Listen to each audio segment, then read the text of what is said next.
Architectural Builder Supply is pleased to present you with this recording of the technical question that is listed in the title of this video. This call may be monitored and recorded for quality assurance. So you would like some help picking out some pivot hardware for a residential application? Correct. My name is Dave. Hi, this is Richard. Tell me about your door. Hi, Richard. I'm sorry?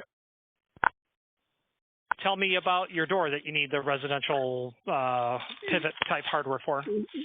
We've got an existing, the house has been largely gutted. This is a door that's external, goes off of the kitchen onto an external patio-like area.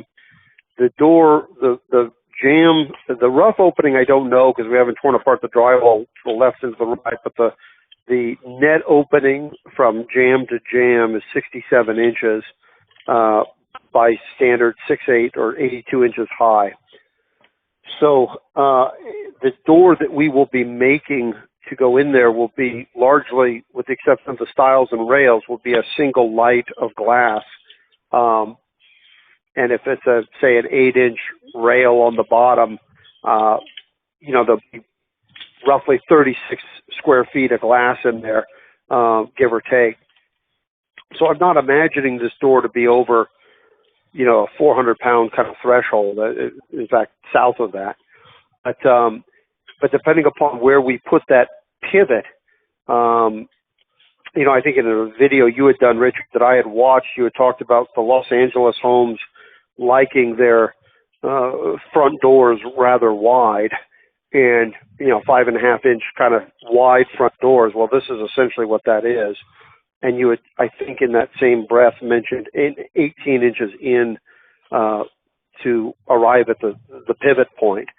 So among my questions would be, how does one determine how far in to go and needs to go? And it's kind of an engineering issue. Obviously, if you're only going an inch in for the sake of ridiculousness, you're putting a tremendous torque or lever arm on that pivot. So you'd want to tend to come more in, but the more you come in, the more you're losing your larger opening. Well, yeah, the factory's they're going to refer back to their published maximum door width.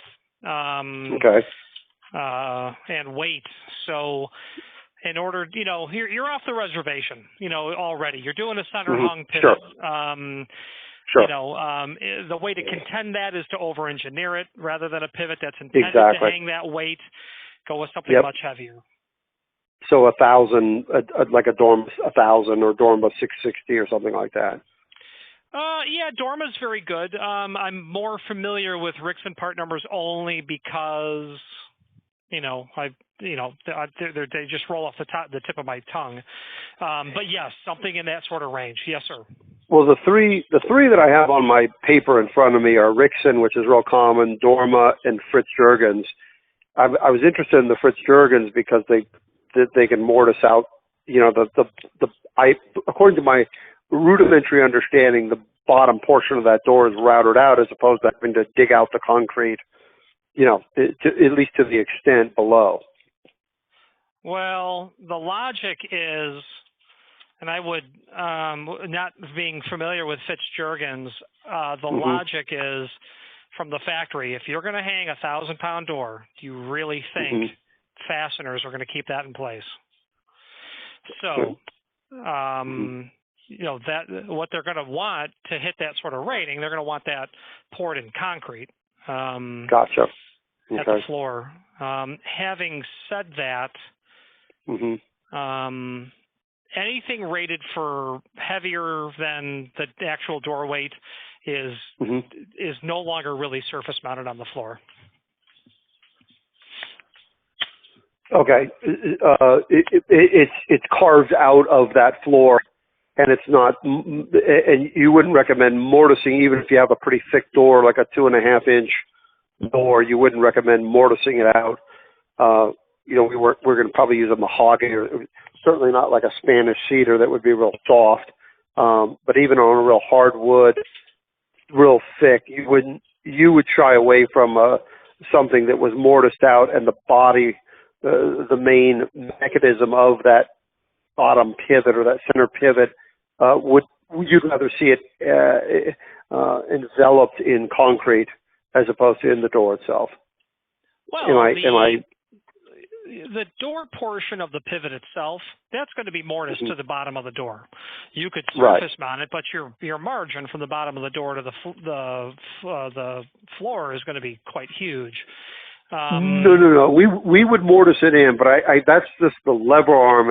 I think Fritz Jurgens makes a body or a housing that where all the adjustments are. Instead of that being in the concrete, that portion is actually mortised in the door. So your bottom your bottom rail, for example, would have to be 6, 7, 8 inches to accommodate for this thing. But whereas in most cases, it's just the lever arm that extends out that's mortised in the door. In this case, it's that main box, if you will, that you might otherwise see in the concrete and surrounded by the concrete, that's up inside and mortised into the door, I think, with the Fritz Jurgens product. Yeah, sure. Yeah, I do know them enough to know that there's a large prep in the bottom of the door that's quite deep. I'm not looking at their technical drawing. Are you looking to do that so that it's a self-closing device as well? I'm the owner of the house. I'm also a general contractor. It doesn't have to be self-closing. This is not a door that we're going to go in and out of probably very often. But, I mean, if it's got some extra bells and whistles, all self-closing, all the better. I was really just more concerned about having to excavate, to saw cut the existing slab, as we've got post-tension cables going through there, and it's just a bigger pain in the butt than it would be by mortising out the bottom of a thicker door. Mm-hmm. So we'll have to do some stuff in terms of drilling through the concrete and setting things anyway. But I was just hoping not to have to saw cut a kind of a square box, if you will, and to set the main bottom portion of the mechanism down into the concrete and then re-pour around it. I was hoping to avoid that if possible. Yeah. And I thought the Fritz Jurgens might offer me an alternative to that. Yeah, right on. I mean, if you can get an actual, a pretty firm weight of your door weight. Sure. Sure. I might be, you might be looking at a situation where you install, the Dorma, whatever it is, OP. They've got a 1,000-pound unit there, or the Rixson for that matter.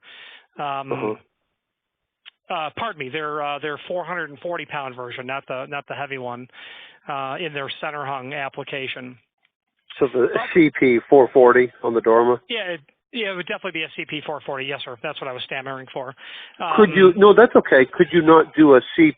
Do they? I thought Dorma also had like a 600 or even 1,000, and I don't mind going over. I'm not trying to just get the lightest weight thing I can. Do they not have a CP 600 or 660 and CP 1000? Oh, definitely. Dorma? Yeah, both of those. Yeah, they okay. And what's the Rixson? What's the Rixson equivalent or for the center pivot on the Rixsons with those kinds of? After 500 pounds, it goes to 1,000.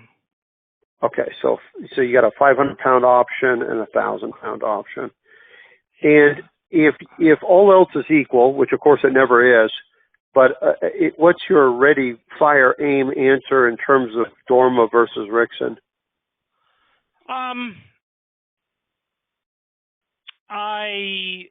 I've never in 30 years had someone tell me that their Rixson pivot failed. I can tell you that people routinely use it for what it's engineered beyond, or what it's published to be used in. With Dorma, I have sold their pivots. I've never, I can make the same claim with Dorma. If I've sold 1,000 Rixson, there's one Dorma. Gotcha. If it was me and my house, I would go with Rixson. Gotcha. Yeah, the Rixson does seem to be, as they're more so popular. So may I take it also from what you've said that you guys don't carry the Fritz Jurgens line? Oh, I do have access to that. Yeah, I do a lot Okay. of Tectus hinges, not a lot, but Tectus and Fitzgergans comes out of the same place. You said what does? There's a hinge by the name of Tectus, and the Tectus and Fitzgergans product line for us comes out of the same place. I just don't have any Gotcha. actual experience with it. Gotcha. Okay. What the Rixson center pivot 1,000-pound, which is you said it went right from a 500 to 1,000 on the Rixson line.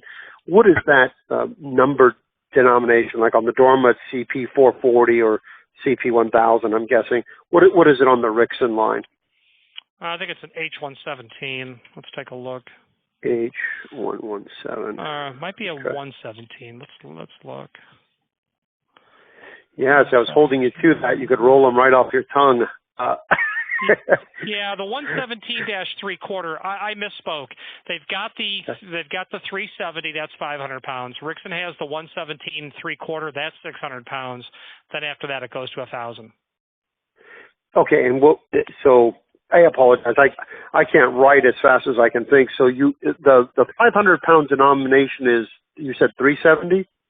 Yeah, the Rixson part number is 370. If you're going Okay. to go that route, you're going to order from me the ABH 0370.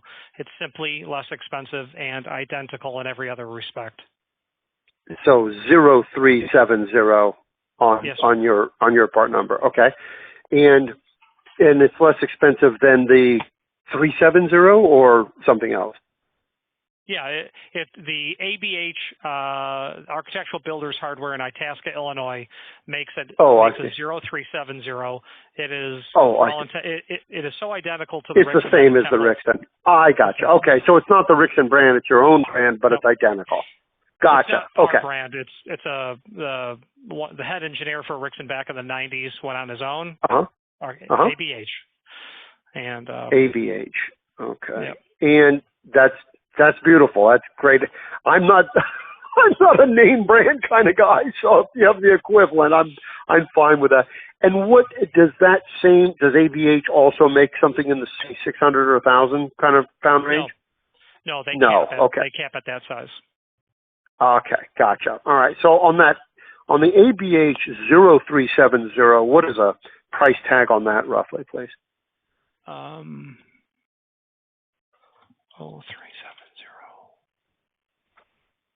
About And Richard, $215. Oh wow. Okay. And going back to the Rixson, what is it at I think you said there was a 600-pound level or 660? 600. What is the that? problem is that's where you're going to have to prep the floor, though. That's not going to be surface I mounted. understood. No, I hear you loud and clear. What is that number from Rixson? And then I'll ask you about the 1,000 as well.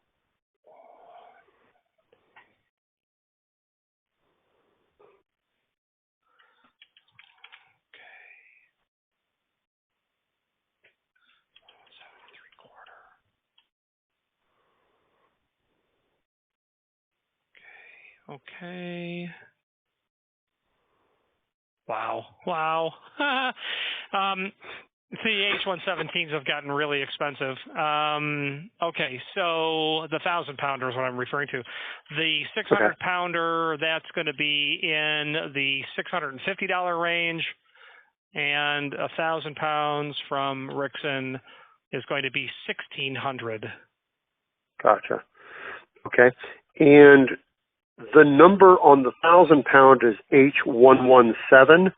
Assuming that to be correct, what is the number from Rixson on the 600-pound?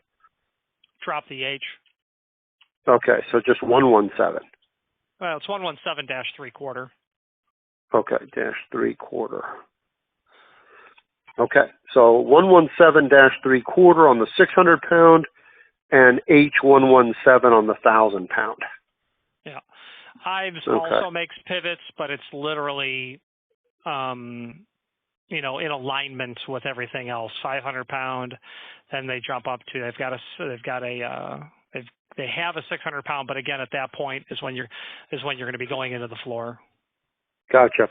And ABH that's 215 or thereabouts, that's 0370, made by Rixon's former head engineer, or at least he's I'm guessing the founder or main engineer of ABH. That's a surface mount, or tell me a little bit more about that, if you would, please. Yeah, the plate that mounts to the floor literally goes on top of your surface. Nothing to mortise into the floor. Okay. Oh wow. Okay. And that's a 500-pound capacity. Yes. Gotcha. Is it possible to send me any kind of PDF or anything on that 0370 from ABH? In my website, just literally type in 0370. Perfect. I'll be happy to do that. And that's something that's not an in-stock item for you guys, but rather something you'd order? No, those are generally kept on hand. Gotcha. Okay. Well, we'll get some more specifics in terms of the actual weight of the door. But then I guess my next series of questions, technically I'd have to go to an engineer to say, okay, what's the real weight? Because if you're putting it way over here on this, a 1-inch inset from the right-hand jamb, the weight's going to seem like a heck of a lot more than the actual weight, because you're just putting so much torque and lever on that thing. Whereas if you're putting it right in the center, then it's really equally distributed. It's a whole different story. Then it's probably more like the actual weight of the door just resting on that thing in the middle. Do you, without guaranteeing anything, obviously you're not an engineer, but just having done this quite a bit, is 18 inches, which I remember you mentioning, Richard, this in a video you did, is 18 inches kind of the inset that some of these people with the wider front doors are doing, or what, is there a rule of thumb for how far you've got to inset that pivot based on your weight or width? Yes to the former and no to the latter. Okay. You need to bias the pivot point when you're exceeding what the thing's engineered for. And my only non-engineer answer is to over-engineer it. Go with hardware that's gotcha. obscenely more rated than your And application.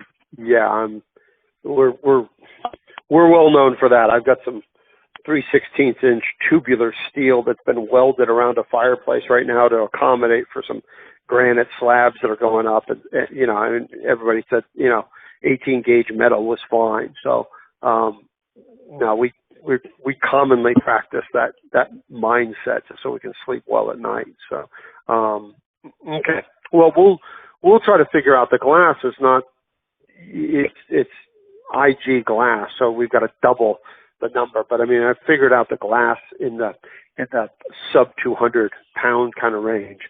And the stiles and rails that are made out of the wood are not going to, be that much heavier. But we're probably looking at a 200-pound door or thereabouts.